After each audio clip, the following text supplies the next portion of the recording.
Cameroon Bandou, Africa Bandou, through the world Bandou. Salut les amis et bienvenue sur votre plateforme.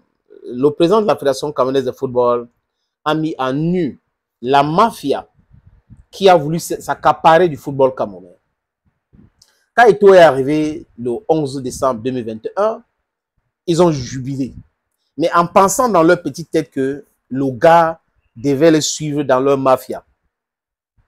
Mais cette petite musique, c'était très mal composé. C'était super mal composé, les amis. Au nom de quoi le gars devait vous accompagner dans votre stupidité? Il a travaillé dignement. Il a gagné son argent dignement. Tous les balivernes qu'on raconte, il aurait pris l'argent à son fils, gardien de but en Angleterre et tout ça. C'est de stupidité. Il aurait à Conjecam, c'était juste la machination. Quand ils avaient dit que Eto'o a pris l'argent à Conjecam a fait communiquer pour dire c'est faux et archi faux. Quand ils ont dit que leur allié qui est gardien à Manchester United avait donné 200 millions à Samuel Eto'o, imaginez que c'était vrai. Le gars devait poster, il devait faire la philosophie et tout avec. Mais c'était de la machination. Donc, on mettait la pression pour qu'Eto'o fasse des sorties pour continuer à animer la galerie avec les inepties. Mais le gars est resté digne. Et nous autres, on est venus donc s'installer dans ce dossier pour pouvoir voir clair, comprendre ce qui se passe, pourquoi et comment. Et quand on a compris tout cela, les amis, on s'est dit, oui, ce n'est pas possible. On a dit, on va prendre sur nous de défendre la vérité et la justice. Et c'est ce que nous sommes en train de faire ici. C'est ce que vous êtes en train de faire en partageant des vidéos. C'est ce que vous êtes en train de faire en commentant. C'est ce que vous êtes en train de faire en likant, les amis. C'est comme ça qu'il faut déconstruire la mafia. Le méta a sévi dans le football. La destruction était les leitmotiv.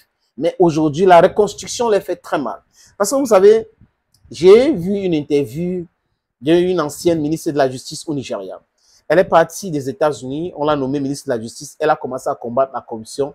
Et elle a expliqué comment c'était difficile, comment les gens la menaçaient sa famille et autres.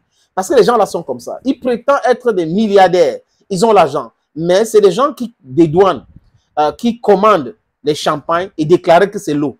C'est les gens qui commandent des vêtements de luxe et déclarer que c'est des vêtements sportifs pour les exonérations. Voilà comment ces mécénaires, appelés autrement présidents de clubs, ont toujours fonctionné. Et ils monnayaient des journalistes des émissions sportives. Ils ont commencé à monnayer certains blogs parce qu'aujourd'hui, ce sont les blogs qui ont pignon sur rue. Si tu veux toucher des millions de gens rapidement, tu passes sur le digital et ça touche directement le million de personnes. Donc, ils ont pensé qu'ils avaient déjà tout fait et qu'ils avaient des gens majeurs pour pouvoir faire leur travail. Mais ils ne se sont pas rendus compte qu'il y avait encore des gens intègres. Il y avait encore des gens qui n'acceptent pas les stupidités, le vol, le pillage, la roubladise, les bouffes. Oui, ça existe. It's me. Je suis ici pour déconstruire leurs mensonges, pour perturber leur narrative. Et vous avez vu, les amis, depuis l'événement de notre arrivée dans cette sphère, pour donner des informations, ils ont commencé à changer leur narrative. Parce qu'à l'époque, c'était tout le monde passait son temps à vouloir battre Samuel Eto'o. Aujourd'hui, les gars réfléchissent 1000 à l'heure parce que la déconstruction de leurs mensonges est en marche. On prend le temps, on les écoute. Après, on déconstruit point par point pour montrer comment ils sont corrompus, comment ils ne sont pas sérieux, comment c'est des gens qu'il ne faut pas écouter et peut-être les écouter, mais balayer d'un revers de la main tout leur narratif. Ils sont animés par la quête de gagner de l'argent. Quel argent même? 5 000 pour un poste. Parfois, une semaine, 10 000, 20 000, 30 000, 60 000 au mois. Pour les plus prisés, peut-être 100 000 au mois. Et ils écrivent, ils font des pauses, Et nous, qu'est-ce qu'on fait? On rassemble tous ces pauses-là, on détruit tous les narratifs. Et ça les fait très, très mal. Très, très mal. Et on a retrouvé donc la joie de vivre auprès de certaines personnes qui n'avaient pas la capacité de pouvoir contester ces choses-là directement auprès de nous. Et ils amplifient nos différents posts de podcasts et ils commentent aussi en partageant. Et là, ça a dilué, les amis, considérablement les narratifs mensongers. Les amis, le président de la fédération a mis à nu, quoi encore, les mafiasos qui roulaient autour du football. Regardez la construction ou les travaux de finition du siège de la fédération camerounaise de football à Ouada. Pour finir ce siège-là, les gars ont signé un marché de 3 milliards 50 millions. Et lors de l'Assemblée générale ordinaire, en Bankomo, le président de la Fédération camerounaise de football a déclaré quoi? On a vu à la baisse, on a signé un contrat avec PAC, une structure, à 1 milliard 50 millions, au lieu de 3 milliards 50 millions. Donc, il a fait une réserve de combien? 2 milliards. Donc, les rétrocommissions de ces brigands, de ces mafiasos, c'était 2 milliards. Et Eto'o a dit que voilà pourquoi ils veulent ma mort. Ce n'est pas seulement ça. Des gens qui ont battu campagne avec Eto'o, qui sont contre Eto'o aujourd'hui, c'est des gens qui étaient dans les conteneurs, les amis. Je vous le dis encore. Les gens qui font venir les conteneurs, travailler avec eux. Donc, vous avez un conteneur qu'on peut dédouaner à 10 millions, je dis n'importe quoi, et lui n'est pas dans le business des vêtements ou des friperies. Qu'est-ce qu'il fait? Il fait comme si c'est pour lui. On envoie la marchandise à son nom et la personne qui devait dédouaner à 10 millions lui donne peut-être 6 millions et on exonore et il retire son conteneur. Voilà comment les gars s'enrichissaient et ils pensaient qu'ils étaient trop riches et ils manquaient de respect à tout le monde. Mais quand on a stoppé cela, oh, c'est les invectives, c'est l'intelligence artificielle qu'ils utilisent pour dire, voilà, il est au voice avec le président de Victoria United. Voilà ce qu'il a dit. Le mensonge pur mensonge, les amis. Le mensonge pur. Et ça pue même le mensonge.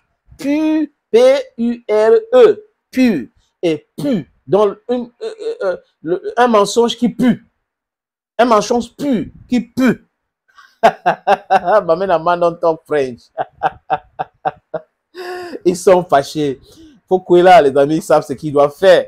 En fait, regardez comment Eto'o procède aujourd'hui. Il commence par l'élimination de ceux qui sont des mercenaires. L'Assemblée générale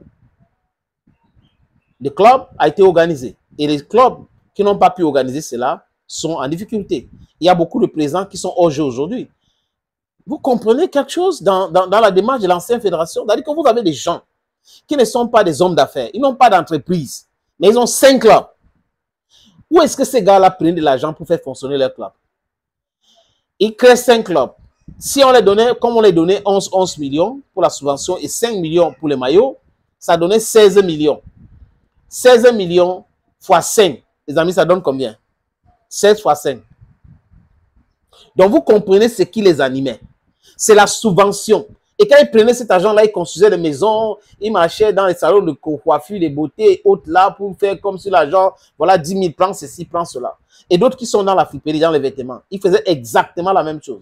Voilà la ligne, comment est-ce que ces gars-là fonctionnaient. Et aujourd'hui, ça a été détruit. Et nous sommes obligés de dire cela, les amis, parce que vous avez des gens, des sodos riches, alors que c'est des détourneurs de fonds publics, alors que c'est des bandits à col blanc. Parce que quand on dit détourneur, c'est un mot très diplomatique pour essayer d'appeler ceux qui sont en train de voler la fortune publique. Imaginez combien la douane perd ou perdait. Imaginez combien la douane perdait dans ces différents deals-là. Et comme le mec a refusé de faire, on lui a dit, OK, il faut nous donner 400 millions aussi pour qu'on te laisse tranquille. Il a dit, il ne donne rien. Après, l'autre a dit, bon, laisse-moi alors gérer la ligue professionnelle de football. Il dit, non, non, non, non, je ne te laisse pas gérer. C'est pas possible. Je vais te...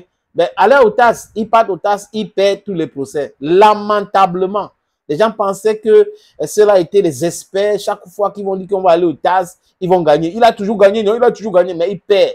Et aujourd'hui, certains n'arrivent pas à parler. Ils n'arrivent pas à parler. Les gens qui n'arrivent pas à aider leur club, à sponsoriser leur club, mais qui créent des clubs parce qu'ils attendent la subvention. Vous croyez que c'est des gens sérieux? Ce n'est jamais les gens sérieux. Thank you, friends, for watching videos on this platform. Thank you again, and bye-bye for now.